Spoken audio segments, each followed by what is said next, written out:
Meditation అంటే అందరూ ఒకేలా చేయాలా? కానే కాదు. ప్రాచీన గ్రంథం విజ్ఞాన భైరవ తంత్రాల్లో మొత్తం 112 మెడిటేషన్ మెథడ్స్ చెప్పారు. ఎందుకంటే ప్రతి మనిషి మనస్థితి వేరు, కాబట్టి మెడిటేషన్ మెథడ్స్ కూడా వేరువేరుగా ఉండొచ్చు. శ్వాసని ఈజీగా గమనించే వాళ్ళకి ఊపిరిని లోపలికి బయటికి వెళ్తున్నదాన్ని అబ్జర్వ్ చేసే బ్రీత్ మెడిటేషన్ బాగా పనిచేస్తుంది.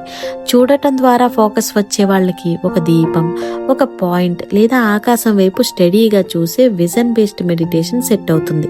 శరీరంలో సెన్సేషన్స్ స్ట్రాంగ్ గా ఫీల్ అయ్యే వాళ్ళకి పల్స్ లేదా ఇన్నర్ వైబ్రేషన్స్ గమనించే బాడీ అవేర్నెస్ మెథడ్స్ బాగా సూట్ అవుతాయి. సౌండ్ కి కనెక్ట్ అయ్యే వాళ్ళకేమో ఓం చాంటింగ్, మంత్ర జపం లాంటి సౌండ్ మెడిటేషన్స్ బాగా ఉపయోగపడతాయి.